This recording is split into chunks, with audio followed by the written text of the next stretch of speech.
આ પોણીની પાઇપમાં જેમ બને છે ને આજે ઈ તમને બતાડું।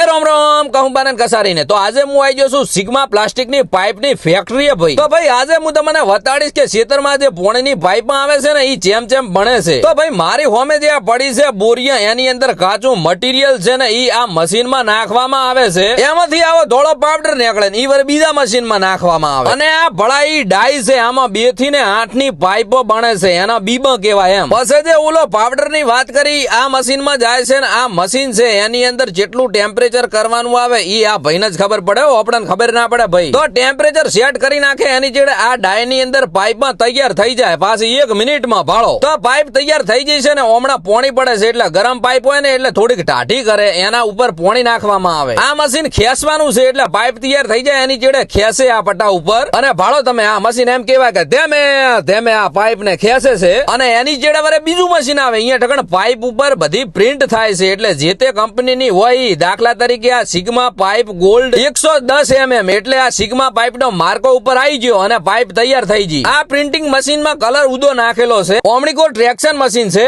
આ બાજુ પ્રિન્ટિંગ મશીન છે ને આ બાજુ પાઇપ કટિંગ મશીન છે। તો ભાઈ પાઇપ તો કટિંગ થઈ ગઈ હવે એને કાપવાનું મશીન આવશે એટલે પાઇપ કટિંગ એ કરવી પડે ને સાઈઝ પ્રમાણે। તો ભાળો ઓમણીકોર પાઇપ ને કટિંગ ને કમ્પ્લીટ કરીને સાઈડમાં નાખી દેશે એટલે પાઇપ તૈયાર ભાઈ। અને ભાઈ આ સેલની પ્રોસેસ છે ઓય ટકણ પાઇપ તૈયાર થઈ જાય અને પછી આને મુઢિયું મોટું કરવામાં આવે છે। હવે ભાઈ આ સિગ્મા પ્લાસ્ટિક પાઇપ ની અંદર તમને ISI કંપનીની અને નોન ISI કંપનીની બંને જાતની પાઇપો મળી જશે। હવે એડ્રેસ ની વાત કરું તો દિયોદર GIDC પ્લોટ નંબર 80। તો ભાઈ ખેતરને લગતી દરેક જાતની 2 થી 8 ની પાઇપો ઓય ટકણ મળી જશે વ્યાજબી ભાવે કોન્ટેક્ટ નંબર આલી દઉં છું। મેમન એકવાર ઓટો મારજો ભાઈ। જય માતાજી।